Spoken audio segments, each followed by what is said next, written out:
Bom, estamos retornando então com o Sem Fé, aqui, a segunda apresentação hoje do ciclo de palestras da parte de História do Sem Fé, certo? Agora a gente vai ter uma palestra com o professor Igor Klein Belchior, palestra titulada Boatos e Política na Roma Republicana, certo? Professor Igor, doutor em História Social pelo Programa de Pós-Graduação em História da Universidade de São Paulo, mestre em História pela Universidade Federal de Ouro Preto e licenciado e bacharel em História pela mesma instituição, UFOP. Estudou Arqueologia no museu, na Escola Museu Capitão Cavaleira, em Menorca, na Espanha, perdão. E é pesquisador do Laboratório de Estudos sobre o Império Romano e coordenador do Laboratório de Estudos e Pesquisas em História Antiga, Medieval e da Arte. Tem experiência docente na educação básica, trabalhando na Escola Estadual Marciano Toledo Pisa, no município de Rio Claro, como professor de História e de Sociologia. Foi igualmente docente em instituições como a Universidade Federal de Ouro Preto, o Centro Universitário Barão de Mauá, a Universidade Metodista de Piracicaba, a Universidade Estadual da Feira de Santana, Faculdade Adventista da Bahia e do Programa Nacional de Formação de Professores de Educação Básica. Atualmente é professor de História Antiga, Medieval e História da Arte na Universidade do Estado de Minas Gerais. Faltou alguma coisa? Não, tá tranquilo. Não, é isso, tá bom? Vai da Margot Igor. também, um pug lindo.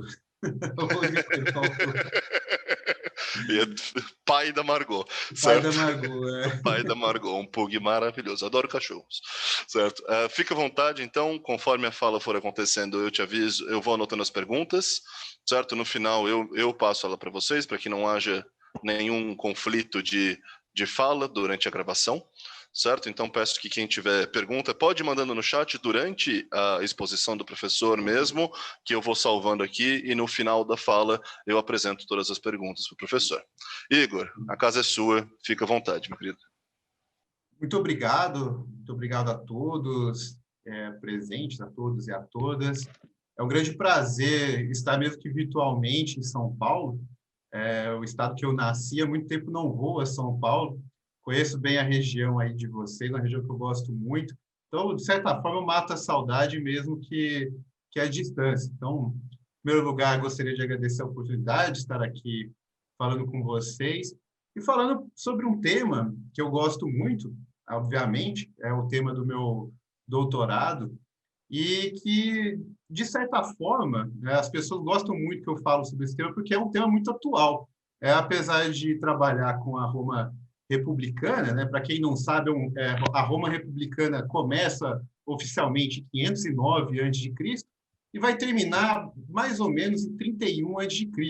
Então, falando desse período, né, é muito tempo atrás, dá para a gente fazer paralelos muito interessantes a respeito não só dos boatos hoje, mas também um pouco da política, não só brasileira, mas a política mundial como um todo, né? Eu acho que todo mundo ultimamente andou vendo documentários Netflix sobre fake news, redes sociais, muitas reportagens, e os boatos eles estão aparecendo um atrás do outro, né? Então é um prazer estar aqui falando sobre um objeto de estudo que ele é tão conhecido, mas tão pouco estudado.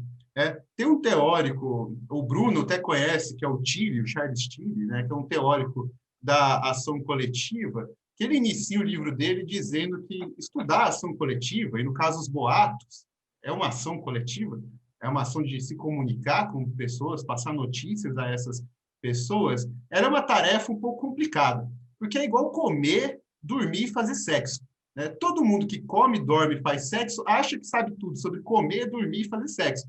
Mas não é bem assim. Né? O cara que estuda culinária, um cara que estuda o sono, ou uma pessoa que é um sexólogo, ele sabe muito mais sobre esse tipo de comportamento do que, de fato, o senso comum. Então, o mais importante para a gente começar essa palestra é definir o que é um boato. E eu começo a definir um boato por aquilo que todo mundo acha que ele é, né, falando em senso comum, mas ele não é. O boato, ele não é uma fake news. E por quê? Uma fake news, como o próprio nome já diz, é uma notícia falsa. Ela é formulada para enganar. ela é muitas vezes pensada, né? No caso, eu acho que todo mundo acompanhou as investigações, por exemplo, no Brasil, de um tal de Comitê do Ódio, né? Que são pessoas especializadas em formular mentiras para influenciarem nas eleições, influenciarem até mesmo nos pleitos políticos, de uma maneira geral. Ou seja, nós falamos de uma notícia intencionalmente falsa, feita para manipular e enganar as pessoas. E um boato, ele não é isso. O boato, ele nem sempre é falso. Por quê? Porque o boato, além de ele ser um fenômeno político, social e interacional, é uma notícia. E é aquela notícia que você consegue e obtém de pessoas que lhe são conhecidas. Então, não é alguém que está lá intencionalmente produzindo uma notícia falsa para você. É alguém que formulou algum sentido ou fez alguma previsão a respeito do que vai acontecer, por exemplo, na cena política, né? A política ela é o foco dos boatos e repassa essas informações, geralmente para as pessoas que lhes são mais confiáveis.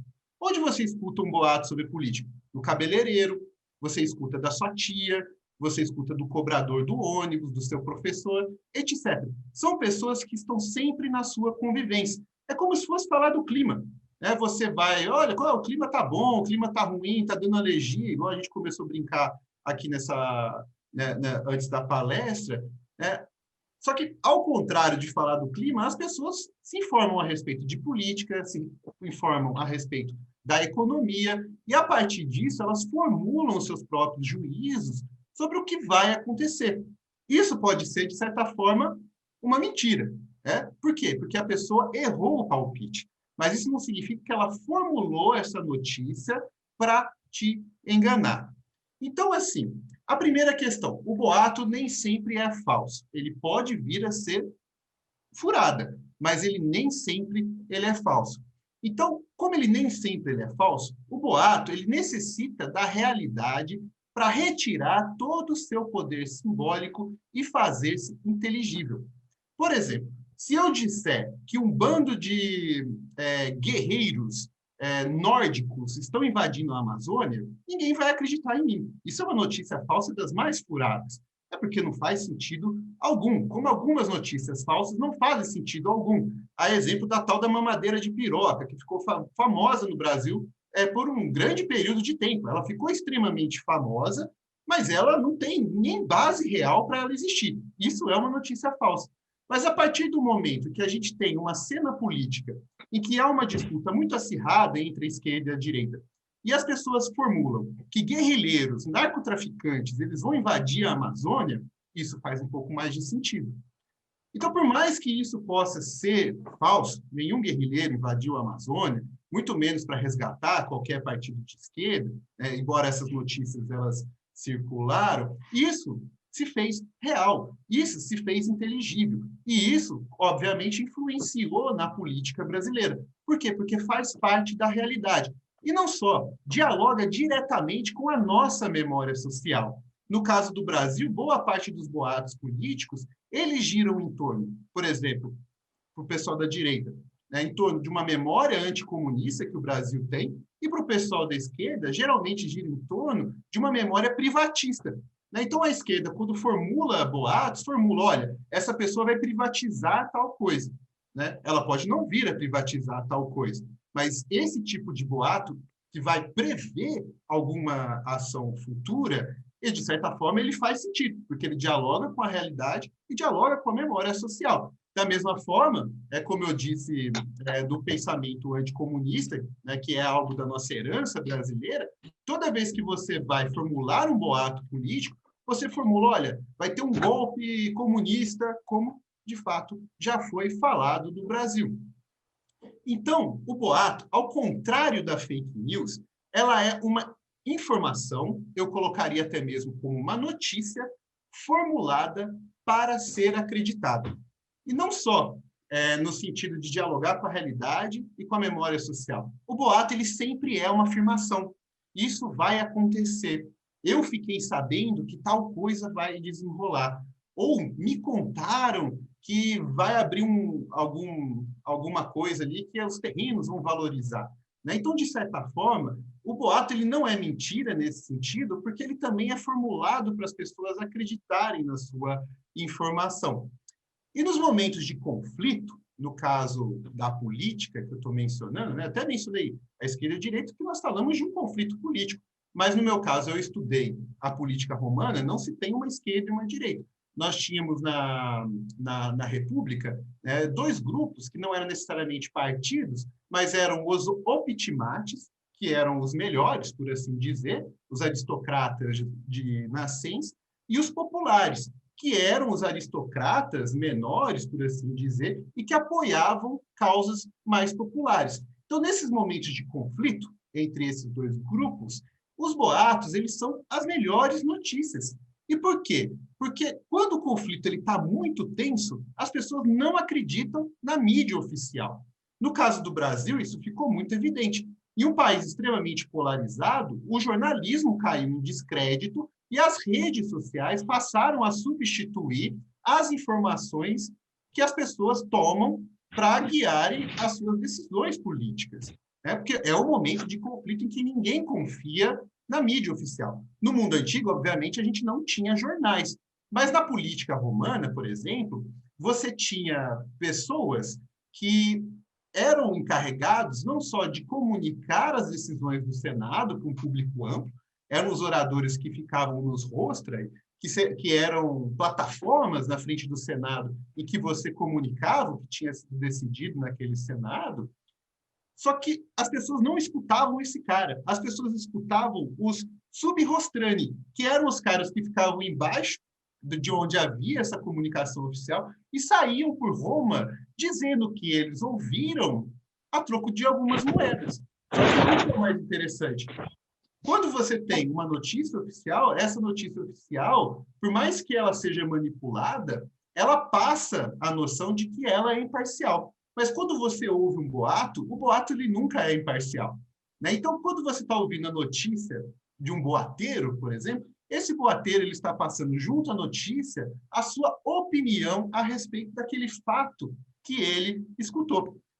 Fazendo paralelo para o Brasil, uma coisa é a gente abrir os jornais, por exemplo, que poucas pessoas fazem hoje no Brasil, e ler exaustivamente os jornais, daquelas pessoas que escutam uma manchete ou outra e discutem isso no dia a dia.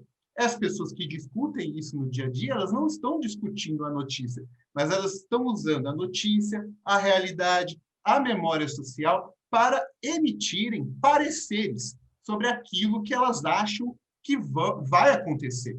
E isso que é o mais interessante, porque como ela é uma opinião, ela parece um furo, aquele furo de reportagem mesmo, de fato, que a pessoa geralmente chega para você e diz: você não sabe o que eu ouvi, você não sabe o que vai acontecer.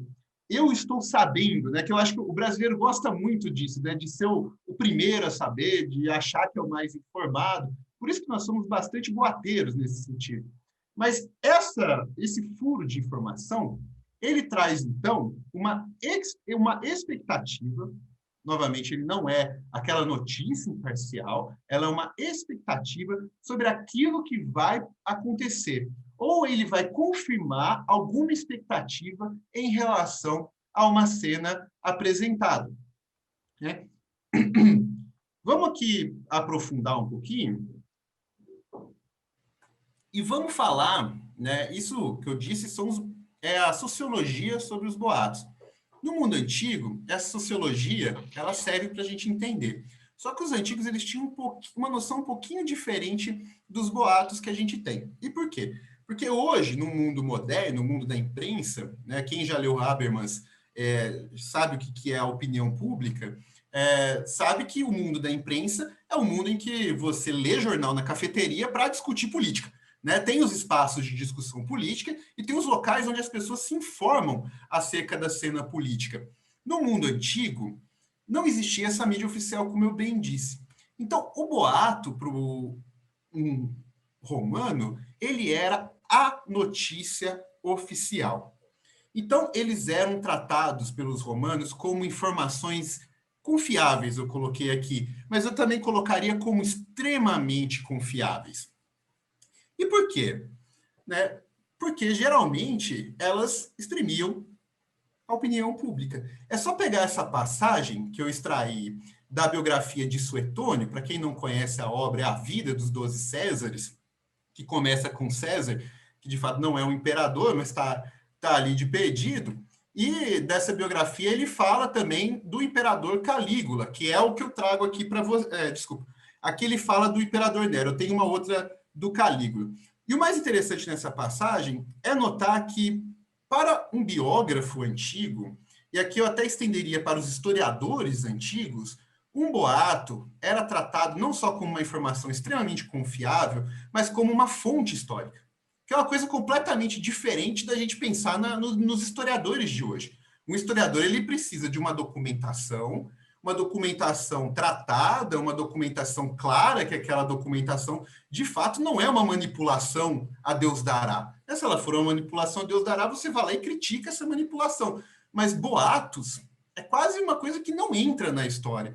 Mas quando a gente pega o Suetônio falando sobre Nero, e é o mais interessante isso, Nero se transformou num monstro posteriormente à morte dele, e muito pelos boatos que circularam a respeito dele, né, que ele vai dizer o seguinte: desde que Nero foi aclamado igual a Apolo na música e ao Sol, me desculpe, em dirigir uma biga, ele havia planejado emular os trabalhos de Hércules também.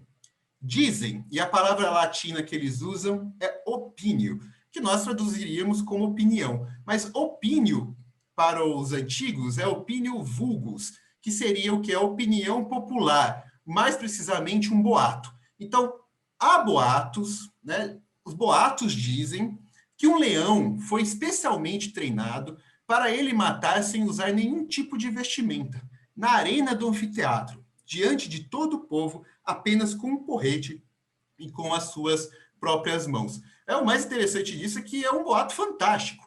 É um boato que hoje um historiador nunca levaria a sério, eu não levo a sério, eu estudei Nero, de que um imperador queria entrar peladão no anfiteatro e matar um leão pelado. Né? Ninguém em sã consciência faria isso. Né? E olha só, gente, o cara governou o Império Romano, então o mínimo de sã consciência esse cara tinha. Ele governou de 54 a 68, são 14 anos, com certeza ele não andou peladão pelo teatro. Mas isso aparece como uma fonte confiável, mesmo sendo aí, no caso, uma mentira descabida, porque para os antigos isso era extremamente confiável. E isso reforçava, muitas vezes, as expectativas que as pessoas tinham a respeito de Nero. Então, assim, não é uma fake news, isso é a questão. Não tem um gabinete ali que fala assim, vamos atacar Nero. Mas haviam pessoas na cidade de Roma que começavam a circular histórias, e essas histórias elas iam se aperfeiçoando, e já tinha-se, por exemplo, a ideia de que Nero gostava do teatro. Então, as pessoas que nunca, de fato, tinham visto Nero, aqui no caso do Suetônio, ele está escrevendo quase 200 anos depois da morte de Nero, elas só escutaram essas histórias. E para um romano, essas histórias, na forma de uma opinião vulgar, uma opinião popular, ou seja, um boato, elas eram verídicas. Então, por que elas eram confiáveis? Mesmo elas sendo, assim, extremamente malucas em certos casos. Primeiro, porque os boatos eram ouvidos de pessoas muito próximas. Em Roma, nós temos uma hierarquia social muito diferente da hierarquia social aqui no Brasil. Por exemplo, a sociedade romana ela não se dividia de uma forma que a nossa sociedade se divide, que é uma sociedade de classe. É uma sociedade que quem tem mais dinheiro está no topo da sociedade. Quem tem menos dinheiro está abaixo da sociedade. Né? E aqui eu não estou falando nenhuma ciência de foguete. É assim, comparar eu, sou um professor, e o Neymar ele está no topo da sociedade. Tem iate, jato, etc. e tal. E o professor ele está abaixo da sociedade. Se a gente for pegar outras profissões, né, aqui falando de novo classes, né, a gente vai equilibrar essa sociedade. No mundo romano não existiam classes. Não é um mundo que tem uma lógica econômica que divide essa sociedade. Esse mundo funcionava muito pelo patronato. Quem tem maior prestígio, por exemplo, prestígio no sentido político, né, como ter uma magistratura, que é uma palavra latina que tem o prefixo magis, né, ou magis em latim, que significa mais, exatamente isso. Ó. Quem tem mais magistratura, tem mais. Né? Então, assim, As pessoas com magistraturas eram pessoas conhecidas como patronos. E aquelas pessoas que se aliavam a essas pessoas que eles não tinham magistraturas, eles eram conhecidos como clientes. Então, o cliente, nessa abordagem, pensando na sociedade romana, era alguém que ia se informar com o patrono. Então, se o patrono, que era um político, um senador, dissesse um boato, esse cliente, muito provavelmente, ia acreditar nesse boato. E não só acreditar nesse boato, como ele ia sair às ruas, ele ia falar com a família, ele teria os seus próprios clientes. Então, você tem uma rede que é muito interessante, na qual essa informação ela consegue atingir um grande público e todo esse público praticamente se conhece. Então, é aquela coisa assim, você nunca ia imaginar que o seu patrono, né, que é o cara que te dá umas benesses, é o cara que te emprega, vai, de fato, mentir para você. É que é uma coisa que eu acho que é muito diferente do mundo hoje. Né? Uma fake news, ela não só é formulada para ser mentira, mas como muitas pessoas passam a fake news sabendo que ela é mentira. No caso dos boatos políticos, eu estou dizendo, eles eram tidos como informações extremamente confiáveis e, por isso, rapidamente repassadas. E aqui eu tenho uma passagem de Cícero, que eu peguei numa carta dele, eu esqueci de botar a referência para vocês da carta, mas depois qualquer coisa, se alguém precisar da referência, eu mando. É que uma carta que ele escreve a um amigo, Ático, né, essas coisas assim, a gente, que eu estava dizendo para vocês, né, funciona não só na relação patrono e cliente, mas no mundo antigo entre iguais, era uma relação de amicítia ou amizade. No caso do Cícero com o Ático, era uma relação de amizade. E olha só que interessante essa passagem, eu gosto muito dela. Ele diz assim: eis uma coincidência.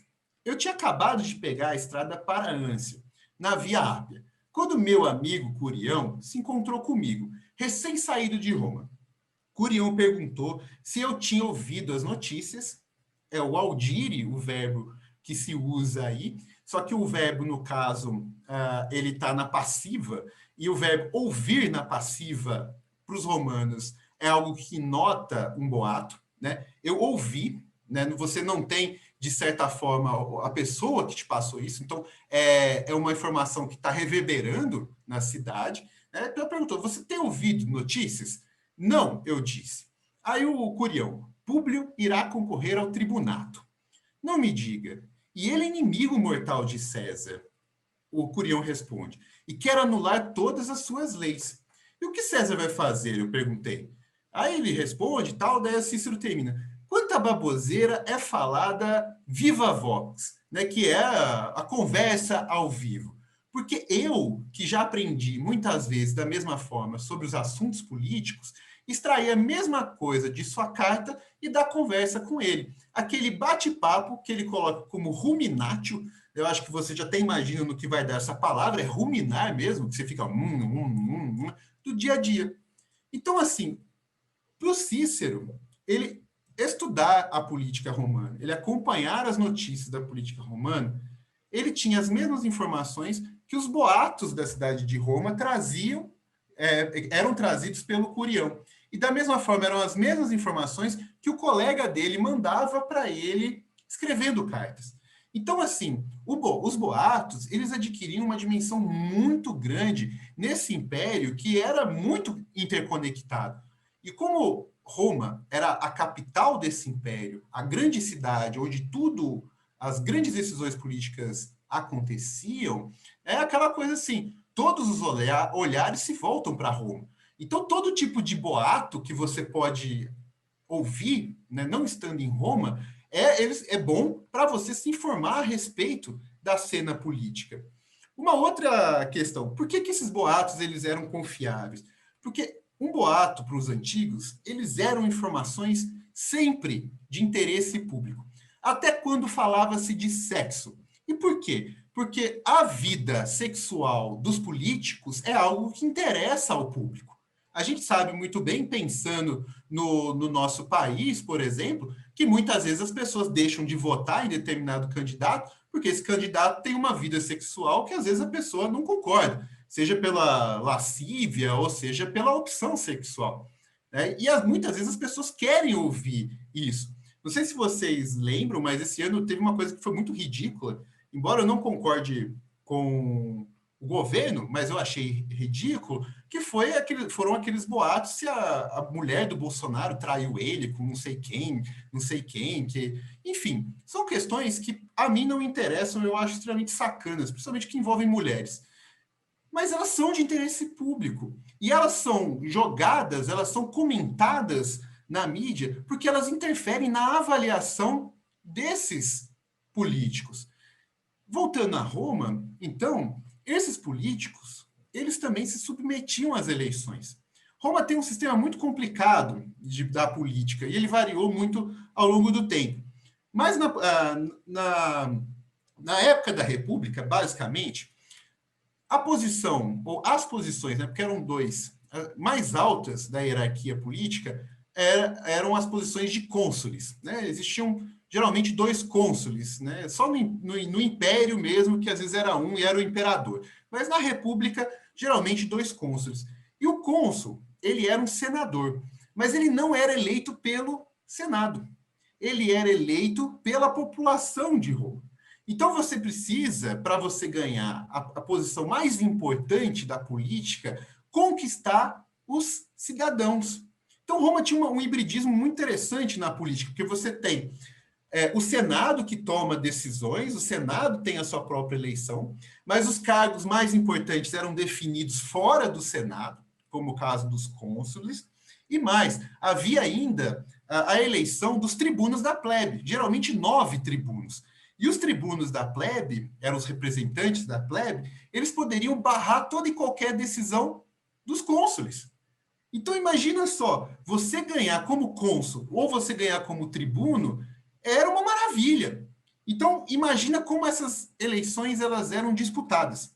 E a gente sabe muito bem, a gente está em época de eleição, que eleição não se resolve no dia da eleição. Muitas vezes a eleição se resolve uma semana, 2 dias antes, a partir de um grande boato ou a partir de uma grande notícia que vem, de fato, a desequilibrar algum concorrente que estava ganhando.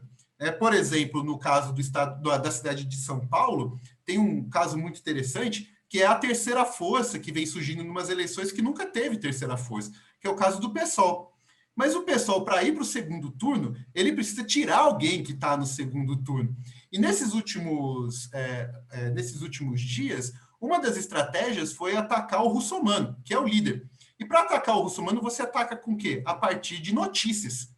Você ataca, olha, o Russomano sonegou não sei o quê, o Russomano não sei o quê, não sei o quê. Na tentativa de fazer com que as pessoas deixem de votar nesse candidato e passem a escolher outro. Não precisa ser necessariamente eu. Desde que ele perca os votos, uma hora ou outra, eu que sou o terceiro, vou acabar me beneficiando disso. Né? Isso não é uma estratégia ruim. É uma estratégia ruim quando envolve fake news, difamação, como a gente bem já comentou no início dessa fala. E isso também acontece. Então, todo boato é uma informação de interesse público. Todo mundo quer saber um boato. Não existe esse negócio de, não quero, não. Todo mundo gosta de saber um boato. Cícero, para mim, é o cara mais boateiro que existia em Roma. Aqui ele diz, por exemplo, olha só, ele escreve para Ático dizendo: eu aguardo uma carta sua que me ofereça os boatos sobre o veredito e sobre a situação política, lidando, se eu posso assim dizer, mais com os tópicos públicos. Eu não quero uma carta para dizer o que realmente está acontecendo. Gente, notem isso. Cícero está pedindo ele está pedindo notícias, mas não notícias sobre o que realmente está acontecendo. Ele está pedindo boatos, aquilo que provavelmente está para acontecer. O boato ele tem esse quê de mãe de Iná, né? Porque ele usa as notícias para você prever a cena. E também porque esses boatos eles expressam a opinião pública, né? Isso é uma coisa até romana, né, da voz do povo é a voz de Deus, mas isso é uma coisa que a gente observa muito hoje. Por que existem pesquisas de opinião? Porque quanto mais as pessoas elas falam de um candidato, e elas falam bem desse candidato, muito provavelmente esse candidato ele vai ganhar uma eleição. Ou se muitas pessoas falam mal desse candidato, muito provavelmente esse candidato vai perder as eleições. E não só, eu acho que vocês já pegaram isso ao longo da experiência de vocês, o quanto que jornal gosta de fazer pesquisa de aprovação. né? 39% diz que é bom, 25% diz que é legal, outros diz que não, fora, Temer, essas coisas assim. Mas isso é importante porque a opinião pública dizendo bem ou dizendo ruim, isso vai influenciar os boatos que vão ser ditos sobre essas pessoas, e isso, no fim das contas, interfere no pleito político. É tanto que, agora eu vou falar do Calígula. Olha o Calígula, ele era esperto, né? Ele fingiu que ele morreu só para saber se a população de Roma gostava dele. Eu acho que vocês já viram isso em filme, né? Tem filme que tem isso, né? Que a pessoa finge que morreu, só para ver quem vai chorar no túmulo, ou quem vai ficar feliz, você ainda bem que aquele vaso ruim quebrou, né? Então, as pessoas, elas expressam isso. Então, olha só o que o Suetônio diz sobre o Calígula. Com efeito, quando se divulgou a notícia do seu assassinato, a princípio ninguém acreditou. E surgiu a suspeita que o próprio Caio havia inventado e feito circular essa notícia para que, dessa maneira, descobrir quais eram os ânimos dos homens a seu respeito. Então, assim, as pessoas duvidaram. Falaram assim, é impossível que o imperador morreu. O imperador está pregando uma peça na gente para ver quem que vai ficar feliz com a morte dele. E quem que vai ficar feliz depois, ele vai matar. Essa é uma questão muito interessante, né? Então, assim, o Calígula sabia tanto disso que, olha só, para você medir a sua popularidade em Roma, era você ver o que as pessoas estavam falando nas ruas, né? Continuando no quesito confiável. Um boato também, a gente tem uma palavra portuguesa só para boato, né? O que eu acho muito cruel com os boatos, porque os boatos eles são muito diversos. Né? Eles eram ouvidos de diversas maneiras. Por exemplo, na República, a gente tem o verbo audire, que é o ouvir, como eu disse, na passiva. Né? Eles colocam lá. E aqui, falando um pouco sobre a minha pesquisa, que eu estudei como que os boatos acerca de César foram os principais responsáveis pela vitória dele sobre Pompeu. Por quê? Porque César ele começa a guerra em uma desvantagem tremenda. Ele invade a Itália com 100 homens e Pompeu tinha uma pá de legiões na Itália. Pompeu ele fica amedrontado com a invasão de César, ele foge para a Grécia. E com essa fuga de Pompeu, essas vitórias de César, o que acontece? As pessoas passam a falar muito bem de César e as pessoas passam a falar muito mal de Pompeu.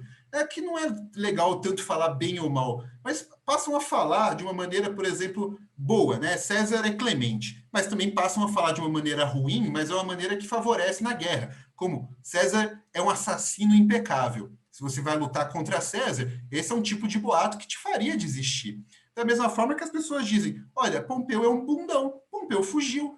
Você vai lutar de um lado de um bundão? Não, eu vou lutar do lado de César. Então, boatos numa guerra, tanto quanto na política, eles servem para as pessoas tomarem o quê? Posição. Essa é a grande questão. Eles são tão confiáveis que as pessoas medem, elas escutam e elas tomam uma posição política, seja apoiando ou não apoiando um determinado candidato, ou uma posição bélica, também apoiando ou lutando contra esse candidato. Então, pegando, por exemplo, essa passagem do Belo Quiwili, do César, que são as guerras civis, tá lá o seguinte, olha, os habitantes de Carales, uma cidade, tão logo que ouviram que lhes havia sido enviado Valério, e antes mesmo de sua partida, de livre e espontânea vontade, expulsaram o cota da cidade. Então, quando eles souberam que o Valério, que era um general de César, estava indo para lá, eles pegaram o general de Pompeu, botaram o general de Pompeu para fora. Nós temos também o diquere, né, que é o falar, né, assim, alguém dizia, né, na passiva. Então, quando já se dizia que era iminente a chegada de César, o exército foi tomado de tal pânico que quase todos os soldados do Épiro desertaram. Então, assim, os boatos, olha só como eles servem para tomar posição. Você expulsa um cara da tua cidade. Isso significa o quê? Que você, antes, apoiava esse cara, mas os boatos foram tão impactantes que te fizeram trocar o seu apoio, né, a ponto de você expulsar, ou a ponto de desertar, entrar em pânico. Tem também uma outra palavra que é o outro verbo, me desculpe, que é o murmurare, né? A gente tem isso no português também. Mas indecisa e murmurante tropa, consigo a dúvida rumina. É aquela coisa que eu vi muito nas minhas fontes. Os soldados que estavam defendendo uma cidade, quão logo eles percebiam o medo, por exemplo, na cara dos seus comandantes, eles começavam a formular boatos. Olha, eu acho que César venceu tal cidade, deve estar vindo para cá. Olha, eu acho que Pompeu perdeu tal coisa. Então, essas notícias elas começam a circular nesses acampamentos, né? Enfim. Então, como um fenômeno político, social e internacional, os boatos, eles são, na verdade, expressões de opiniões coletivas. Novamente, não são notícias falsas, eles são opiniões coletivas. A sua opinião pode ser boa, ou a sua opinião pode ser uma merda. Você pode errar completamente na sua opinião, mas isso não significa que você produziu ou formulou um juízo errado para enganar essas pessoas. Mas principalmente, não só das opiniões, mas das expectativas sociais. Isto é, a chave para compreendermos os interesses de cada grupo e as oportunidades políticas que eles observam disponíveis para si. Então, o boato, ele é um fenômeno que faz com que as pessoas conversem sobre política, elas interajam socialmente, mas fazendo o quê? Buscando encontrar oportunidades políticas para ação coletiva. Uma oportunidade política é, velho, joga esse general para fora daqui, porque o César está chegando. E se a gente tiver com esse general, a gente vai morrer. Então, olha só que oportunidade boa, você não vai morrer. Da mesma maneira que na política, a gente vê isso muitos boatos na hora de uma grande eleição dentro, por exemplo, do Senado ou da Câmara. Esses boatos, muitas vezes, influenciam como os deputados e os senadores eles vão votar, qual posição que eles vão tomar diante de uma cena política que está acontecendo. Então, o que leva essas pessoas a agir não é o boato. O boato é uma notícia, é uma interação. Mas são as oportunidades que as pessoas observam a partir desses boatos. E elas são o quê? Os interesses já existentes anteriormente. Ou seja, o boato ele abre uma janela de oportunidades para você tomar a sua decisão, seja ela política, econômica, social e assim por diante. Mas vamos definir direitinho o que são janelas de oportunidades para vocês ficarem com isso muito claro, né?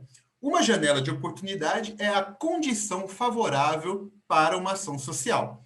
No ambiente da guerra, por exemplo, eu não posso sair tomando uma posição ou mudando de lado sem antes ter certeza. É porque desertores, traidores, a gente sabe muito bem nas histórias das guerras, não são muito bem vistos. Da mesma maneira, você pode se safar. Ali, olha, vamos expulsar o comandante de Pompeu e vamos apoiar César. Mas César pode vir a perder. Então você tem que ter muita certeza daquilo, daquela posição que você de fato vai tomar. E essas são, então, as condições favoráveis para essa ação social. Aqui, para citar um exemplo para vocês do que é uma condição favorável para a ação social, eu vou falar da morte de Júlio César. Aqui eu trago um quadro do século XIX, de Vincenzo Camutini, né? Não é, obviamente, um quadro romano, que a gente tem ali o César, todo dramático, antes de tomar um monte de facada, né? Tomou 23 facadas dentro do Senado. É uma cena, eu acho que todo mundo, de fato, conhece. O grande problema é o seguinte, César, a época que ele foi assassinado, ele era ditador perpétuo de Roma. Né? Para começar, ele era o cara do cara de Roma. Foi um cargo criado justamente para ele. Ele era quase que um monarca de Roma. O grande problema é que como é que esses caras vão matar alguém que é extremamente forte, extremamente importante? E mais, César é extremamente adorado pela população de Roma. Não tem como a gente dar um golpe de Estado em alguém sem antes fazer com que essa pessoa caia em descrédito. Essa é a grande questão. Você não derruba um governo sem antes você fazer com que aquele governo seja reconhecido como um governo incapaz e você se mostrar ou criar condições favoráveis para que as pessoas enxerguem que, derrubando aquele governo, as coisas vão melhorar. Essa é a grande questão. No Brasil, isso de fato foi feito, quando derrubaram a Dilma. Você criou-se a ideia de que a economia ela ia ela ia degringolar, que os gays das universidades iam tomar o Brasil. Foram diversos boatos, inclusive que Dilma era louca, né? Isso tem na revista Isto É, que circularam acerca do governo para criar essa ideia de que essa mulher não tem mais condições de governar. Da mesma forma que se apresentavam a solução. Olha, a solução para o futuro é essa, é o liberalismo. A solução para o futuro é a reforma trabalhista. A solução para o futuro é essa. Então as pessoas compraram a ideia de que substituir o governo era bom. Né? Aqui eu não estou fazendo um critério de julgamento, eu estou avaliando os fatos. Porque senão essa substituição não teria de fato acontecido, como não aconteceu, por exemplo, na Turquia. A mesma época de Dilma, teve um golpe de Estado na Turquia que durou um dia. E por que durou um dia? Porque o exército que tinha apoiado a pessoa que deu o golpe, no outro dia acordou dizendo, falou assim, rapaz, que merda que a gente fez, esse cara não vai se sustentar. Então, o golpe não deu certo. Então, assim, para você fazer isso, você tem que falar, olha, isso é muito ruim. Então, os boatos, eles servem muito para isso. E eles também servem para dizer, olha, a solução vai ser muito boa. Né? Eles fazem parte desse jogo político. E no caso de César, então, você matar o César, como aconteceu, as pessoas mataram César, só que eu acho que vocês não sabem o resto da história, para além do assassinato dele. Quando foram velar o corpo de César, né, foram acender uma fogueira, a população de Roma catou pau, catou pedaço de banco, catou até o cachorro que estava moscando ali do lado para atacar nos senadores que tinham matado César. Os senadores tiveram que fugir de Roma. Por quê? Porque eles não acreditaram na imagem negativa que eles tentaram construir acerca de César. Mas como é que eles tentaram fazer isso? Acusaram César de querer se tornar rei de Roma. E se tornar rei em Roma era algo extremamente terrível. Os romanos não gostavam de reis, desde o último rei, Tarquínio, o Soberbo, né, que foi o cara que acabou com a monarquia romana. Tanto que o Cícero, na República, ele diz, olha, uma vez expulso Tarquínio, o povo romano chegou a tomar tanto ódio a tudo que se relacionava com o nome de rei, o próprio título de rei tornou-se insuportável. Então, quando a gente pega, desculpa a passagem grande, mas é importante a gente ler as fontes, o Plutarco, falando sobre César, ele vai dizer o seguinte, olha, como que os adversários políticos atacaram César para tentar fazer com que a morte dele se tornasse justificável. Então ele coloca lá, o que lhe granjeou um ódio mais patente ainda e mais mortal foi o desejo de se fazer nomear rei, o qual deu o primeiro motivo de lhe querer mal ao povo. Todavia, os que lhe queriam proporcionar essa honra semearam um boato entre o povo de que ele estava escrito nos livros proféticos da Sibila, que os romanos venceriam o poder dos partas quando lhe fizessem guerra sob o comando de um rei. Do contrário, nunca conseguiriam. E César estava querendo lutar com os partas. Então, olha só, a cena política, você formula um juízo para convencer essa população. Tendo-lhe sido decretadas no Senado certas honras que superavam a dignidade humana, os cônsules e os pretores, seguidos por toda a Assembleia dos Senadores, foram ter com ele no fórum, onde ele estava nos rostra, né, que eu disse para vocês, o local onde se informava a população, para avisar e comunicar-lhe o que na sua ausência havia sido decretado em sua honra. Ele, porém, respondeu-lhes que suas honras precisavam ser diminuídas, não acrescidas ainda mais. Esse ato somente não desgostou o Senado, mas foi também julgado de mau gosto pelo povo, que pensava que a dignidade das coisas públicas eram desprezadas e depreciadas por ele. E todos os que ali estavam retiraram-se de cabeça baixa, taciturnos e tristes, a tal ponto que ele mesmo percebeu, e também dirigiu-se imediatamente para sua casa, onde, retirando a túnica em volta do pescoço, disse bem alto aos seus amigos que ele estava pronto a apresentar a sua garganta a quem quisesse cortá-la. Então, o que acontece? Os senadores começaram a acusar César de querer se tornar rei. E esse boato ele pegou tanto que quando as pessoas ofereciam dignidades em demasia a César, ele negava, o boato se reforçava. Falava assim, ah lá, ele não se importa com a dignidade porque ele já é rei. Ele já está acima disso tudo. Então foi uma campanha de difamação a partir de boatos que tentaram construir a noção de que César queria se tornar rei de Roma. E, portanto, isso era legal no sentido de que a gente pode assassiná-lo. Ele é um golpista. Vamos matar César. E você cria a noção de que aquilo vai vir a ser melhor. Obviamente, eu matei um ditador, matei um rei. Agora a república, de fato, será restaurada, né? O que não aconteceu. O mesmo aconteceu, por exemplo, com Tibério Graco. Tibério Graco, quando tornou-se tribuno da plebe e passou a enfrentar o Senado diretamente, o que os senadores fizeram? Espalharam um boato de que Tibério queria se tornar rei. E o que aconteceu com o Tibério enquanto ele discursava? Um cidadão quebrou o banco, pegou um pedaço do banco e acabou com a cabeça do Tibério ali. E pronto.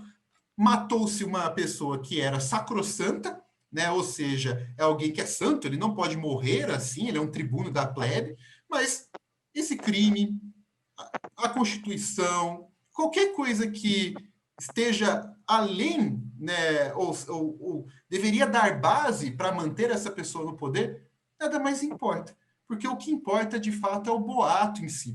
E isso é muito interessante, né? Se a gente for pegar a cena política hoje, o concreto, ele não vale mais nada. As pessoas ficam, os candidatos, eles estão tão interessados em propagar boatos, e principalmente boatos de cunho moralista, que eles se esquecem, por exemplo, de falar de fome, de falar de como eu vou pagar o meu supermercado que está caro para caramba, de como eu vou manter energia elétrica aqui em casa, nesse calor do capeta, sem conseguir pagar essa energia. Enfim, não se discute vida, mas hoje se discute muito mais os boatos, as versões, né? Isso é uma coisa, é um paralelo muito interessante que a gente tem de Roma, tanto Roma como no Brasil. Para se ter uma ideia, né, eu falei assim, olha, os caras mataram alguém que eles não poderiam matar, e eles não se importaram, porque o boato dizia que esse cara era um criminoso.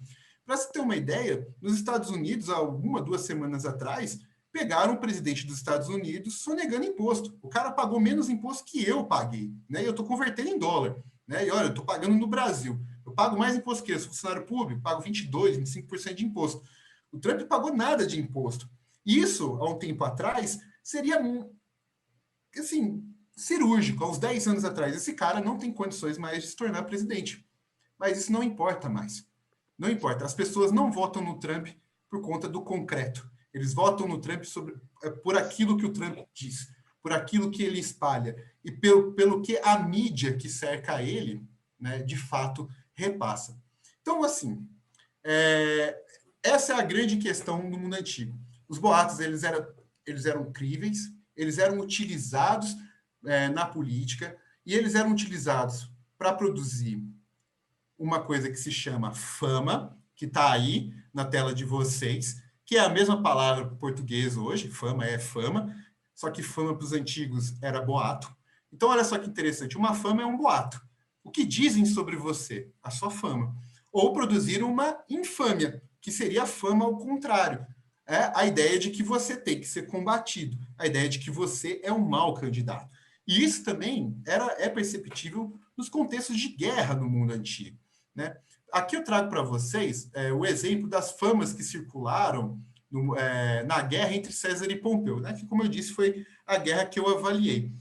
César, tipo, Pompeu, né? Quando começou a guerra, qual que era a fama de Pompeu? Olha só, não como iguais bateram-se. Um deles, vergado em senectude. Então, olha, um deles é velhinho, é calmo, é acostumado à toga, ele é um político, na paz das armas esqueceu. Secaz de fama, muito concede à plebe. O seu motor é a voz do povo, e só lhe alegra o aplauso em seu teatro. Então, qual que era a fama do Pompeu no início da guerra? Um velhinho, calmo, não é mais um general, ele não é mais aquele Pompeu que a gente conheceu. E qual que era a fama de César? Quanto a César, não só o nome havia, e fama de estratego. Então, ao contrário do velhinho, ele tinha fama de general, de bravura inquieta e um único pudor, o de vencer a luta. Indômito, ferrenho, onde a ira ou fé o instar, se atira, e nunca poupa temerário ferro. Persegue seu sucesso e dos deuses o apoio, dirimindo do alto poder, lhe apartasse, feliz em percorrer caminhos arruinando. Então, de um lado, você tem um velhinho calmo, e de outro lado, você tem um general com ira, temerário, e que por onde ele passa, ele arruina. Então, quem que você, de fato, apoiaria nessa guerra? Você, obviamente, ao tentar encontrar uma janela para a sua sobrevivência, a sobrevivência da sua cidade, por exemplo, você vai pesar o que é dito sobre os dois candidatos que estão aí, no caso, numa guerra, né? Ou, no caso da política, qual candidato melhor vai te apresentar uma janela para você votar nele, né? E quais que eram as janelas que esses caras observavam? A primeira, fechar os portões da cidade. Então, se você pesou, você olhou lá e falou assim, dá para enfrentar? Então, o que, que as cidades faziam? Fechavam os portões. Como, por exemplo, está aí, olha. A par dessas instruções, os marceleses tinham fechado as portas a César. Tinham convocado para a defesa da cidade os álbicos. Tinham acumulado na cidade provisões de trigo, vindas das regiões vizinhas, e de todos os postos fortificados. Tinham instalado na cidade fábricas de armas, reparavam muros, portas e navios. Então, uma cidade ela poderia falar assim: vou pagar para ver, e fechava os portões. No caso de Marsella, ela foi derrotada por César. Então, as notícias da derrota de uma cidade que se fez frente a César e que estava extremamente armada, e mesmo assim caiu, é uma notícia que, na vizinhança, faz com que as outras cidades elas mudem de ideia. E eu percebia isso muito nas fontes. Todo esse trigo que vinha das regiões vizinhas para Marsella, a partir do momento que essas cidades vizinhas começavam a entender que César ia ganhar a guerra, as cidades vizinhas paravam de mandar o trigo para Marsella e passavam a mandar para César. Elas passavam a firmar uma aliança com César. E essa aliança era decidida a partir do que estava sendo dito acerca daquela batalha. Uma outra maneira era abrir os portões. Que era assim, olha, César está vindo, não dá para enfrentá-lo, então abre as portas.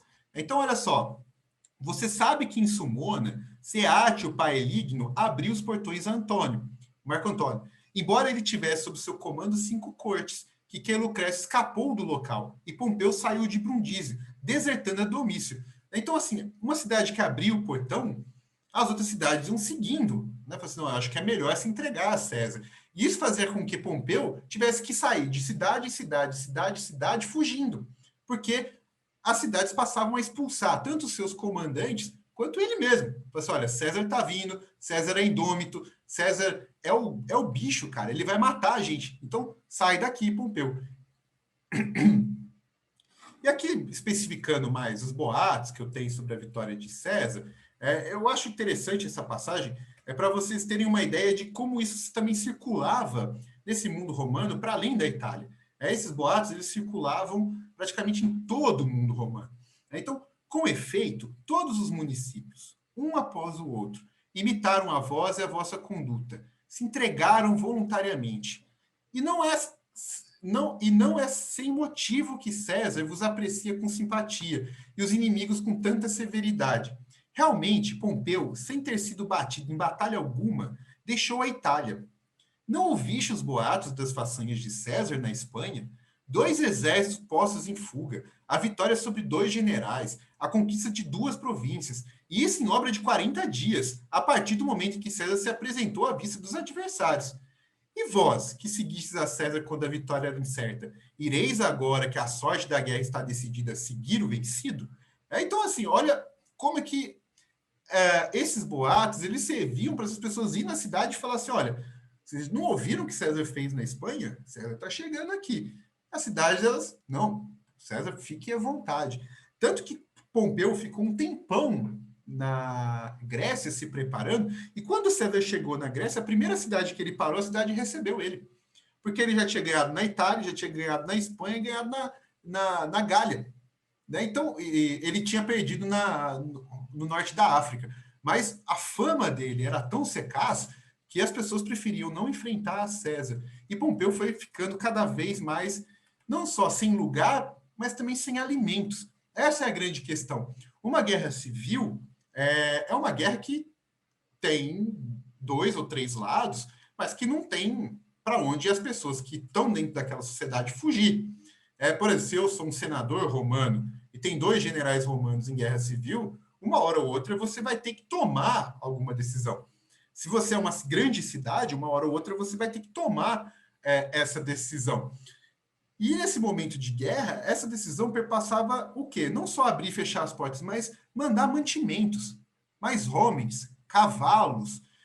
Tanto que Pompeu, na Grécia, quando o nome de César já tinha chegado a todas as cidades, os soldados de Pompeu passaram a comer casca de árvore, porque eles não tinham mais da onde tirar alimentos. E nenhuma cidade mandava mais ajudar Pompeu, porque a ideia era tão grande que César ia ganhar, que ninguém era doido. Você vai mandar comida para quem vai perder? O César vai terminar de pegar o Pompeu e vai bater na porta da tua casa. Né? Então, assim, essa é a grande questão da guerra, foi o que eu estudei. Os boatos eles foram imprescindíveis para César, que estava em menor apoio, conquistar um grande apoio e derrotar o seu inimigo. Mas também existe, né, a derrota, por assim dizer, e a luta na política, né, que não só funcionava da mesma forma que a guerra, né, a fama, a infâmia, moldando as reputações públicas, mas como isso, de fato, era reconhecido como parte do jogo político. Isso não sou eu inventando, né? Isso é uma maneira de ler as fontes e notar que as fontes elas já estavam dizendo isso para mim. Olha o tanto que o boato ele é importante. Tanto que Cícero, de novo, num tratado que ele escreve sobre a República. Então é o Cícero pensando na constituição ideal da República Romana. Ele fala de tudo que tem ruim, mas ele está pensando numa república ideal. Então é um tratado sobre a república, como a república funciona. E ele coloca o seguinte, olha, como isso muito funciona para as eleições hoje também. Suponhamos dois homens. Um, o melhor de todos, de suma equidade e justiça, e de fé singular. Outro, insigne, na maldade e na audácia. Suponha-se que uma cidade caiu no erro de crer que o varão virtuoso era malvado, facinoroso e infame, que, pelo contrário, considere o improbo como de suma probidade e fé, um Messias, que, por sua opinião de todos os cidadãos, aquele homem virtuoso seja insultado, encerrado, mutilado em mãos e pés, cegado, condenado, torturado, queimado e proscrito. Aqui é muito interessante. O boato, que ele está assumindo aqui, ele serve, inclusive, para você condenar judicialmente outros candidatos políticos. Ou seja, se todo mundo acreditar que tal pessoa é ladrão, qualquer juiz pode prender esse ladrão, mesmo sem provas. Porque a opinião pública, ela está pouco se lixando, ela já assumiu que esse cara é ladrão. Então, atropelar a Constituição, atropelar uma investigação, ler 20 mil páginas num dia para você emitir esse parecer, tudo parece normal. Até mesmo trabalhar para o presidente que ganhou em cima de um candidato que perdeu. Parece ser tudo normal, porque você construiu reputações a partir de boatos. Então, olha só, isso é muito importante. Então, esse cara que morra na miséria, longe da pátria, e pareça, enfim, o mais infeliz dos homens, assim como o mais miserável. Por outro lado, cerquemos o malvado de adulações, de honras, do apreço geral. Cumulemo-lo de dignidades, categorias, riquezas, e proclamemo-lo o mais virtuoso e o mais digno de prosperidade pelo julgamento comum. E o Cícero está dizendo isso porque é exatamente esse tipo de atitude que deturpa a República. Ela deturpa o momento que deveria ser das eleições, porque as pessoas não passam mais a votar em propostas concretas. Elas não passam mais a votar a partir de informações que são concretas, mas elas passam a votar, a se decidir a partir das informações que elas recebem dos amigos, dos colegas. E ela passa a dar vazão, ela passa a dar certeza para aquilo que está sendo dito a ela. Só que ela esquece, né, como eu bem disse, que o boato e as pessoas que concordam com aquele boato são um grupo político, porque não existe informação neutra. Então, tanto para dizer bom, bem ou mal de um candidato, nós estamos falando de grupos políticos com interesses políticos muito claros. Eles querem ganhar aquele embate, seja aquele embate uma eleição, ou seja aquele embate uma guerra. Né? Ninguém entra, de fato, nessas coisas para perder. Né? A não ser o Ibis, né? Que é o pior time do mundo, ou o Cruzeiro também.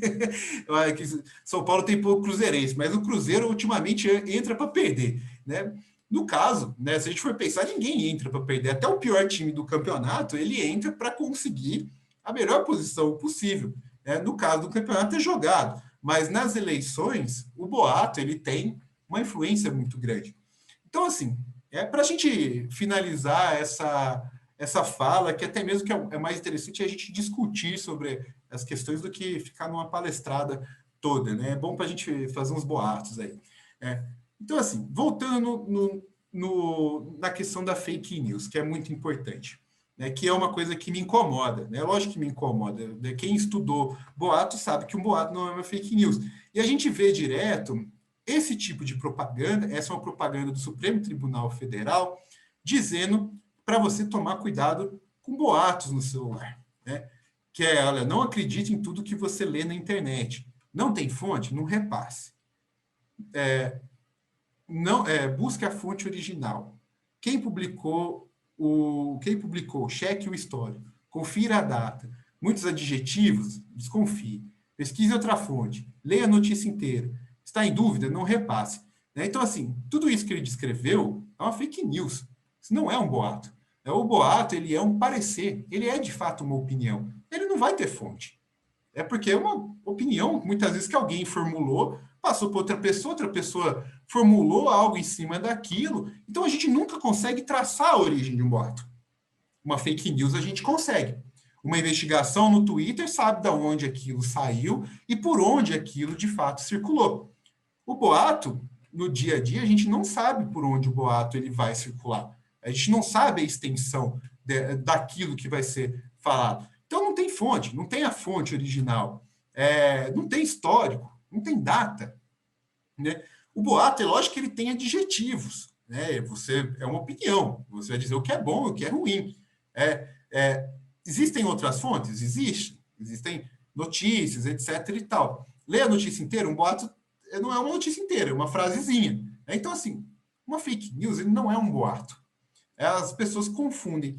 E isso é uma coisa muito complicada para o jogo político, porque você classifica algo que não é normal, que é uma notícia falsa, como algo que acontece, sempre aconteceu nas eleições. A questão das notícias falsas, lógico que elas sempre existiram no mundo. Os próprios romanos tinham um nome para isso. Falsius nuntius. Notícia falsa. Não era boato.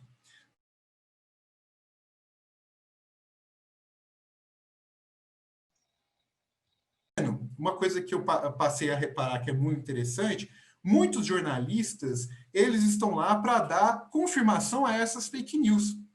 Então, eles, ao comentarem essas notícias, ou a trazerem essas notícias para o público, eles vão lá endossar que aquilo não é falso, aquilo ele é verdadeiro, mas que não seja, que é muito diferente de um boato. Um boato, como eu bem disse, ninguém precisa endossar a você, porque o boato ele já está dentro da cena política, ele está dentro da sua experiência, ele está dentro da sua memória social. Então, ele vai fazer sentido sem aquele monte de pessoas precisar ficar falando, ou aquela informação ficar replicando para você. Então, fake news é uma fábrica. Ela envolve diversos robôs, ela envolve um mecanismo muito maior de adulteração da verdade. E isso só faz sentido no momento que nós vivemos hoje. É muito diferente do mundo antigo, porque hoje nós vivemos o momento da pós-verdade, que é, para quem não sabe, né, pós-verdade é um adjetivo criado pela mídia inglesa, mas saiu no Oxford Dictionary como a palavra do ano de 2018, que é o seguinte: as pessoas hoje elas acreditam muito mais na mentira do que na verdade. Então, no momento em que teorias conspiratórias elas parecem ter mais certeza, elas parecem ser muito mais reais do que a própria realidade, que eu acho que é uma coisa muito doida que a gente vive hoje no mundo. Tem vezes que eu olho para a internet e eu não sei se aquilo é verdadeiro ou se aquilo é falso. É o que eu não sei, cara. A gente está vivendo num mundo em que a informação ela é tão manipulável, e ela é manipulável principalmente porque as mídias elas nos permitem criar vídeos falsos, imagens falsas. Por mais que as montagens da extrema-direita sejam bizarras, elas sejam feias, elas sejam completamente estranhas, mas esse tipo de coisa dá veracidade para algo que é falso. É muito diferente de um boato. Então, eu espero que isso tenha ficado claro. A gente pode discutir, obviamente, agora com as perguntas, Mas eu aproveito novamente para agradecer a todos vocês. Eu coloquei aqui o link meu da academia.edu, para quem não conhece, é tipo um Facebook nerd, que ao invés de postar gatinho, postar coisa de política, igual a gente posta no Facebook, a gente posta nossos textos. Né? Então, se quiser me procurar na Academia Edu, tem meus textos sobre boatos lá, tem a minha tese, tem dissertação, etc. Fiquem à vontade para fuçar por lá. E para quem quer conhecer um pouco mais do meu trabalho docente, eu recomendo dar uma olhada. Inclusive, tem um vídeo do Bruno Marconi, que está aqui presente, que é muito bom. Eu gosto muito desse vídeo dele. Que é o Lefama TV, que é o nosso canal do YouTube, do nosso grupo de pesquisa, e tem muitos conteúdos lá de história antiga medieval e de história da arte. Então é isso aí, gente. Obrigado. Obrigado, Bruno. Obrigado, Bruno, por estar aí. Nem que você for do Bruno agora, né? Obrigado, Igor. Você também, tá bom? De verdade, fico muito feliz em receber uma fala desse tipo aqui. Eu gosto muito de falas que tem esse estourar a cabeça, assim, sabe? Do tipo, caramba, cara, tinha partes ali que eu ficava assim, é muito fofoca, né? É muito fofoca, cara, é muito, muito interessante, eu fico muito feliz mesmo pela tua fala. Eu queria, então, trazer as perguntas, eu vou começar com uma que eu tenho, é uma questão ligada à filosofia, e eu queria saber se você pode me ajudar com isso. Existe uma relação possível entre o papel do sofista na Grécia Antiga e o papel do boato na Roma? Cara, ela tem uma ligação no sentido estrito da retórica mesmo, que é aquela questão do sofista ele ser treinado para convencer, né, para formular um conhecimento sintético e altamente confiável. O boato, principalmente para os romanos, ele é assim, ele não se embebeda no mundo antigo, ele se embebeda e fuma, ele fuma a Grécia toda. É porque assim, a gente está falando de pessoas retoricamente muito conhecidas, né? Assim, conhecedoras. Então, essa própria ideia da fama, ela é uma coisa retórica. Você, para falar da pessoa, da personalidade dela, você descreve ele todo, tal como os caras fizeram com César. Eu não mostrei tudo da fama deles, mas, por exemplo, eles comparam César com Aníbal, né, que é aquela coisa assim, da retórica, você usa metáforas, você usa comparações, você usa da memória para você convencer. Então, tem tudo a ver mesmo. A gente está falando de um mundo que os caras são bons de fazer isso mesmo. Eu fiquei pensando, como que você falou que tinha o primeiro, a pessoa que gritava de cima de um... É um orador mesmo, isso daí é normal, é o rostra. É o rostra e o subrostra. Esse subrostra eu fiquei pensando subrostrane. essa pessoa como um sofista. Eu fiquei imaginando. Sabe, que Sim, alguém sim. tentava convencer os outros de que a fala dele era a melhor fala possível sobre o que estava acontecendo. Né? Daí eu fiquei se era essa conexão possível. Ah, com certeza. Mas assim, só para pontuar uma coisa que você disse no início, né? Que eu fiquei separando boato de fake news, porque fake news hoje está mais famoso. Mas boato é diferente de fofoca também. Essa é a grande questão. Não tem problema não confundir. Quem não pode confundir sou eu que estudei isso aí. Isso aí não pode ser. Mas, por exemplo, o boato, então, ele é algo que confirma, é algo sobre a cena política, etc., que eu bem disse. A fofoca, ela tem o sentido de regular comportamento. Então, a fofoca, ela separa quem é uma boa dama, quem não é uma boa dama, quem é um bom marido, quem não é um bom marido. Então, a fofoca ela é muito mais para você separar grupos a partir do comportamento dessas pessoas do que, de fato, interferir na cena política, etc. Né? Embora alguns boatos pareçam fofoca pura, né? Assim, transou com não sei quem, etc. Mas como você está falando de pessoas políticas, ele tem muito mais uma função política do que comportamental. Tipo o César, por exemplo, quando ele era pontífice, né? Ele era o papa da religião romana na época, né? Que o papa era eleito, era um senador que era o pontífice de Roma. A mulher dele, ela estava numa festa só entre mulheres e um cara foi descoberto dentro dessa festa. Aí começaram a circular boatos de que o cara estava lá para transar com a mulher do pontífice. E isso para o pontífice não é legal. Mas não é legal por conta do comportamento sexual, é por conta da posição de pontífice. Então, por mais que pareça uma fofoca, ela ainda é algo observável para interferir na cena política. Perfeito, perfeito. Bem pontuado. A minha sensação é que às vezes é confundível, mas elas não podem habitar juntas, basicamente isso. Elas podem sim, porque uma fofoca ela pode ajudar a confirmar um boato. No Ah, Brasil, os boatos eles servem para confirmar fake news. Que é show. aquela coisa do. Não sei se vocês pegaram, acompanharam na internet. Eu, como estudo isso, eu acompanho todas na internet. Que é no momento que a Covid começou no Brasil, tinha-se uma discussão de que ela não era tão mortal quanto ela é, né? Que dava para a gente continuar trabalhando, etc. Então, assim, isso é uma fake news. Você pegar o que a OMS já tinha estudado, você pegar vários dados e dizer, esses dados estão falsos. Né? Isso é o negacionismo que a gente vive hoje. E o que são os boatos? Os boatos eles são notícias que servem para você confirmar aquela fake news. Que é aquela coisa, oh, eu escutei que tal pessoa morreu com um estouro do pneu, né? Tanta gente morreu com estouro do pneu, e um monte de gente estava falando, e foi lá para o hospital e falaram que era Covid. Então, essas notícias que começam a circular, elas servem para confirmar a fake news. Então, elas podem conviver, mas elas são separadas. Perfeito, perfeito.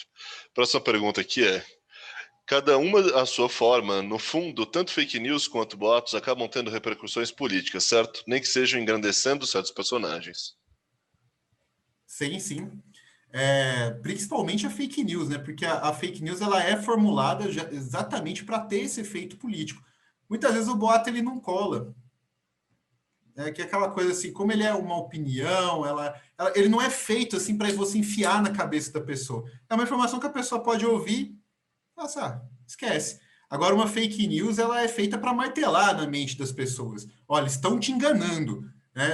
Que geralmente é isso. Ó, a Terra é plana. Nunca te disseram isso, né? Então, assim, algo que é feito para martelar a pessoa, a ponto de que a pessoa que convive com as fake news, ela é extremamente orgulhosa. Não sei se você já reparou. A pessoa que acredita na fake news, ela acredita mesmo que aquilo de fato é feito para manipular a pessoa. Agora, um boato, quantos boatos você já escutou que você. Ah, deixa quieto. Tipo, tipo pneu. Tipo o pneu, é. Ou até. Beleza. Bom, Guerrilheiro pode falar. chegando pela Amazônia. Isso aí. É isso, essas coisas. Não existe também, por vezes, a tentativa de, criando um boato, fazer com que ele acabe se tornando verdade? Exemplo, seria um boato sobre discussões econômicas influenciando a cotação da bolsa? Sim, sim. Mas aí que tá. O boato no campo econômico, ele é um boato que ele é mais facilmente controlável do que no campo político. No campo político, você não tem como controlar como a mensagem vai chegar nas pessoas. Porque como a gente está falando de um espectro que não é exato, né, que é aquela coisa, a bolsa vai cair, a bolsa vai levantar, então as pessoas elas podem ter diversas interpretações acerca daquele boato. Agora, a bolsa vai quebrar, não tem como você ter muita interpretação. Né? Tipo, a Petrobras vai ser vendida. Né? Quem é acionista da Petrobras tira o dinheiro da Petrobras. Então, assim, no campo econômico, é como, na verdade, o capitalismo funciona. Né? O capitalismo ele é especulação, né? Tanto especulação imobiliária, especulação de ações, e isso é a partir de boatos. Né? Show. No final, se puder, pediram para você recomendar alguns livros, documentários e afins, mas tem mais uma pergunta aqui. Existe uma possibilidade de analisar a fama criada para Pompeu na sua guerra contra o líder escravo liberto Espartacus e, de novo, e brilhante general, em comparação com a imagem do mesmo indivíduo na luta contra César? Então, aí que tá. O Pompeu de Espartacus, ele ficou extremamente famoso, obviamente, por terminar ali a luta contra Espartacus. Mas a fama que ele tem na guerra contra César, ela já é uma fama construída quase 20 anos depois que ele lutou com Espartacus. Então, as pessoas, a fama dele estava bem ali. Era alguém que já tinha sido um bom general, mas agora estava velho. Né? Então, assim, ela não tem muito a ver por conta da distância temporal. Ao contrário de César, que tinha acabado de voltar da Gália. Então, César tinha acabado de ter um monte de vitórias, porque aí que tá, né? Assim, a questão da fama. Fama é um boato. E qual que é e como um boato cola? Sendo a última notícia. Se o boato é antigo, um boato depois ele vai ser considerado em relação àquele antigo. Então, uma fama muito antiga, ela vai ser suprimida por uma fama mais moderna, por assim dizer. Né? Então, a gente funciona muito assim, eu acho que até hoje. A gente esquece um pouco do passado e fica muito nas notícias do presente. Ah, a construção de um inimigo comum que vemos na contemporaneidade também era existente na República Romana ou outro período antigo, neste caso por meio dos boatos? Com certeza. Né? No caso de César, por exemplo, Pompeu ele deu um tiro no pé. Aí, ó, é bom para ilustrar outra pergunta que fizeram, né? Por que que boato na política não dá para a gente controlar como as pessoas vão receber esse boato? Quando César estava avançando sobre Roma, os partidários de Pompeu começaram a dizer para a população que o César faria a mesma coisa que o Aníbal fez, né, que veio com elefantes pelos Alpes atacando a Itália, e não só, que ele faria igual o Sulla fez, que era invadir Roma e mandar crucificar os caras fora de Roma, entendeu? Mandar matar senador, mulher de senador. Então, assim, a ideia era construir a imagem de que César era ruim, ele era um cara muito mala, né? Não, se ele vier para cá só vai dar coisa ruim. Só que o que aconteceu? As pessoas passaram a ter mais medo de César. Então, um boato que foi feito para fazer com que as pessoas repudiassem César acabou servindo para que as pessoas temessem César e expulsassem Pompeu de Roma. Você, pô, você está dizendo que o cara é tão ruim assim, velho? Então vaza. Deixa o cara chegar que a gente não quer lutar com ele. Entendeu? Assim, não dá para a gente controlar no campo da política. No campo da economia já é uma outra coisa. E é o inimigo comum, né? Essa coisa, ele é um bárbaro chegando, né? Então essa é a ideia, dá para se constituir. Existe registro de manipulação de boato? Por exemplo, um personagem lança um boato sobre si mesmo ou sobre seus aliados com a finalidade de girar o discurso e o apoio a seu favor? Existe, principalmente nas casas aristocráticas, que eram lá que as grandes notícias elas saíam de Roma. Então, muitas vezes as pessoas se reuniam para falar assim, olha, vamos espalhar essa notícia, vamos espalhar esse boato, visando tal coisa, né? Como eu disse, aquilo que eles almejavam muitas vezes poderia não ocorrer, mas os relatos a gente tem.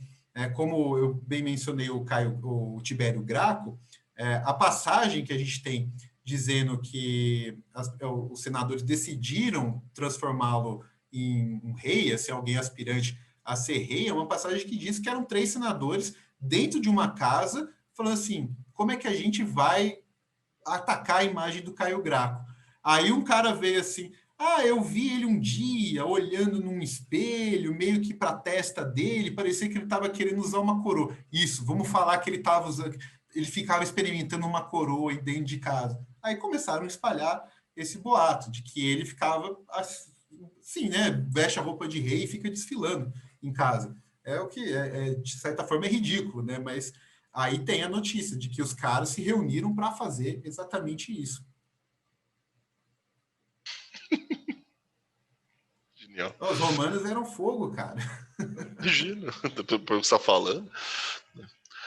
Norbert Elias, em seu livro Os Estabelecidos e os Outsiders, há um capítulo que vai falar sobre o mecanismo de controle social, no qual seria a fofoca. Podemos relacionar o boato à fofoca? Você já falou agora Foi um isso que eu tanto. falei.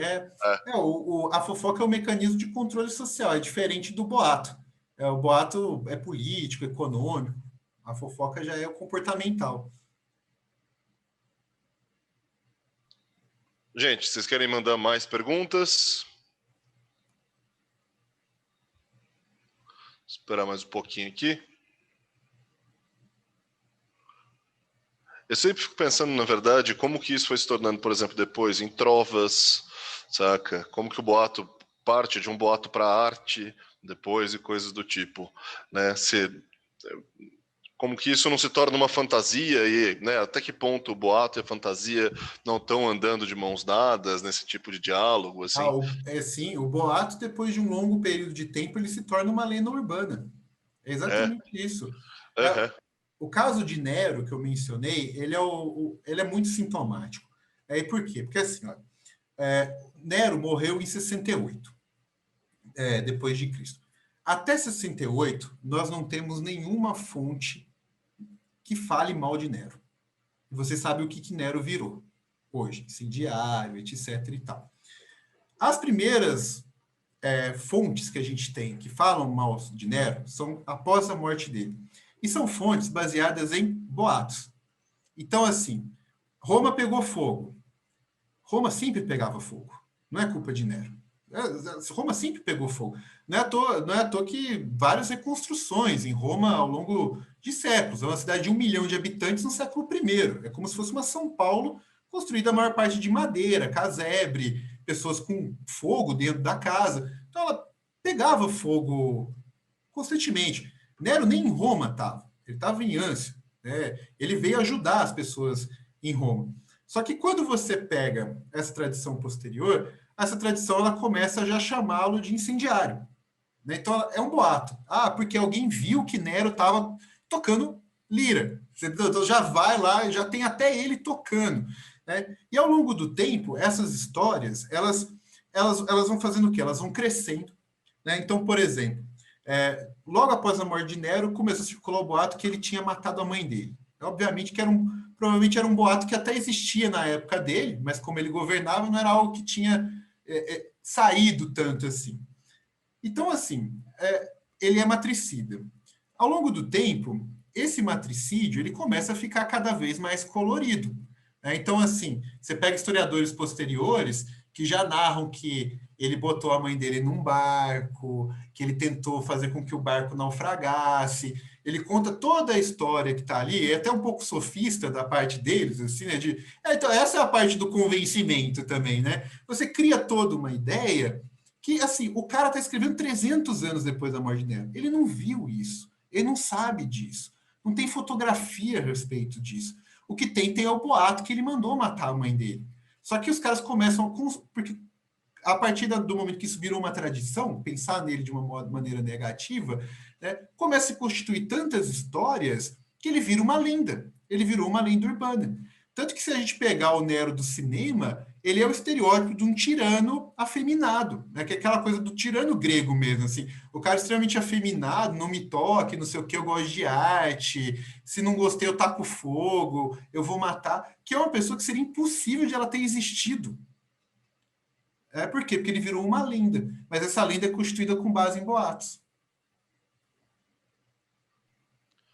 Pergunta do Bruno. Existe alguma semelhança entre boatos e o surgimento de lendas igual ao do Rei Arthur, o exemplo de Robin Hood? Era o que a gente estava falando agora mesmo, da lenda ali, né? É que no caso deles é um pouco mais complicado. Não é só boato. A gente está falando de personagens que foram construídos muito posteriormente à época que eles existiram. Tanto que, se a gente for pegar. O Bruno vai saber melhor do que eu, né? Mas se a gente for falar de a lenda do Rei Arthur, por exemplo, se o Rei Arthur existiu, ele existiu lá para o século V. E as lendas que a gente tem desses cavaleiros, da Távola Redonda, já são posteriores aos carolíngios. Né? E principalmente já nessa que a gente chama de Baixa Idade Média. Pega as estátuas do Rei Arthur, o cara tá lá sentado num castelão, com uma armadura, sendo que no século V nada disso existia. Então, no caso deles, a gente está falando de uma sociedade que usou do passado para tentar legitimar comportamentos do presente. Né? Então, assim, não seria necessariamente um boato. Pode ser que eles tenham ouvido algumas histórias ali, eu já não sei. Eu não conheço as fontes que esses caras utilizaram para escrever essas histórias. Mas aí a gente está falando de quê? De uma sociedade medieval que já tem uma cavalaria, que já tem uma nobreza bem definida, que vai tentar encontrar suas origens lá atrás. Né? E isso vai acabar, depois, no momento dos estados nacionais, sendo reforçado. Por quê? Porque daí lá no século XIX, os caras querem mostrar que já existia Inglaterra desde o final dos romanos, o que não existia. Os franceses querem mostrar que existia a França desde o final dos romanos, o que de fato não existia. Então, são muito mais histórias contadas de um presente olhando para o passado. O boato, para virar lenda urbana, ele tem que ser do passado para o presente. Um pedido que você falasse de novo o nome do seu canal, que a Vitória pediu. É o É, Lefama, né? Lefama TV. Vou botar aqui no chat. Lefama TV, certo? E eu queria... Bruno, você quer comentar um pouco sobre isso? Eu acho que a Raquel estava levantando a mão ali, pelo que eu olhei, assim, ela estava assim. Tá. Fala, Raquel. Oi, então, professor, eu estava aqui pensando, enquanto você falava do Nero, eu esqueci o nome do conceito, mas não existia um conceito sobre manchar a memória de alguém para apagar a memória de alguém na Roma. Esses boatos sobre Nero, eles foram construídos a partir desse movimento de manchar a memória do Nero para obter algum tipo de vantagem para quem mancha a memória de Nero? Sim, o Bruno até colocou aí, o Damnatio Memória, que é a danação da memória, literalmente. Mas é exatamente isso. Por quê? Porque quando Nero morreu, ele foi o último imperador da dinastia dele. Teve uma guerra civil de 4 imperadores em um ano, depois começa uma nova dinastia com Vespasiano. Então é aquilo, para você constituir uma nova dinastia, é importante você dizer, olha, aquilo tudo era ruim, por isso que a gente está começando algo novo. E é exatamente nessa época que começam as obras difamatórias sobre Nero. Calígula foi a mesma coisa. Enquanto Calígula viveu, a gente não tem nenhuma história negativa dele, nem que ele transava com as irmãs, que é algo bizonho, que veio aparecer depois. E veio aparecer por quê? Porque ele foi o imperador que enfrentou os senadores. Então, quando os senadores mataram ele, os senadores... aí já virou aquela delícia, né? Vamos escrever sobre esse cara, ele tá morto falar mesmo. Qualquer coisa sobre ele. Vamos Entendi. falar qualquer coisa. Então, é legitimar a nova dinastia a partir da dinastia memória da dinastia anterior. Não só dinastia, né? O governo Lula se legitimou atacando o Fernando Henrique, isso é óbvio. E o governo Temer, o governo Bolsonaro, eles buscam a legitimidade atacando o governo anterior, né? Que é uma coisa da política que eu acho que nunca se resolve, né? Fica todo mundo atacando o anterior e nunca resolve o que vai acontecer, né? Mas isso é óbvio. Pensa para trás direita, e pensa para frente. Ninguém pensa para frente, exato. Mas eles ficam, que é o que hoje ficou escancarado, né? Que é aquela coisa. Você fala assim, olha, eu acho que o governo Bolsonaro está queimando muito a Amazônia. E tá, de fato. Aí a pessoa vira, e o PT? Não tinha fogo na época do Lula? Assim, não até tínhamos mesmo descoberto Covid, fogo eu ainda. até vi na internet, o Lula nunca fez nada pela Covid. Eu falei, ainda bem que a Covid só existe em 2020. Se o Lula tivesse... eu ainda não tinha visto, meu Deus. Então, vira tanto uma moda de você falar e o anterior, que, de certa forma, isso fica. E numa longuíssima duração, né, que a gente está falando de um momento muito moderno, obviamente Lula, Bolsonaro, etc. Ou seja, as duas versões, elas estão existindo, elas vivem. Né? Eu sou contra, alguém que é a favor, a gente está vivendo, convivendo, discutindo, etc. Sim. Só que se acontece, por exemplo, o que aconteceu com essas dinastias romanas, né? Ou se o Bolsonaro tivesse instalando uma nova dinastia, que eu acho que até ele quer isso com os filhos dele, né? Governa os 4 filhos dele, Deus queira que não aconteça. Mas governa os 4. Se a gente for pegar daqui 40 anos, se a gente tiver essa dinastia, obviamente, tudo aquilo que tinha de positivo antes do governo dele vai ser apagado. E tudo que tinha de negativo vai ser reforçado. Então, o Nero ele passou muito por isso. Porque, assim, na época dele, não é que não tinha coisa ruim sobre ele. Não tinha, mas tinha muita coisa boa. Era muita coisa que falava que ele era bom. Ele tinha sido o governante que mais embelezou Roma, mais se preocupou com as artes. Ele gostava da plebe. Essas coisas a gente quase não conhece hoje. A gente conhece ele como incendiário, matricida, o operador louco e assim por diante. Então, assim, é um longuíssimo prazo de apagamento da memória também, né? E de reforçar a memória que a gente poderia chamar de oficial, né? Que acho que fica inteligível. Daria para até falar que, talvez, se estiver errado, me corrija, mas os boatos negativos têm mais potência que os boatos positivos, no final das contas, assim. Tem. Eles marcam mais. Mas isso eu acho que é uma característica nossa. A gente dá mais atenção às coisas negativas do que positivas. A gente gosta mais de falar mal. eu acho. Gosta. É muito mais, tem mais sabor, eu acho. Tem, né? Mas é porque isso daí já entra na psicologia coletiva, né? O ser humano, isso aqui eu me coloco nele também, porque eu também sou ser humano, a gente tende a concordar com as coisas que a gente já concorda. E a gente nunca quer estar errado. Então, quando a gente percebe algo negativo que reforça a nossa crença, é algo que a gente vai marcar. Que eu acho que todo mundo gosta mesmo de dizer, eu avisei. É como eu avisei que ia acontecer um monte de coisa. Eu sou humano. Eu adoro falar, eu avisei. Eu avisei que ia pegar fogo. Gente, alguém tem mais alguma pergunta? Não, então, mas o negócio do fogo é interessante, né? Porque o Bolsonaro virou o Bolsonaro, né? Não sei se chegaram a ver nas revistas. Não, para o mundo ele virou o Bolsonaro, porque por conta do fogo que está acontecendo no Brasil. Mas o mais interessante disso tudo é que essas lendas que se formam, né? Essa é a grande questão da seleção.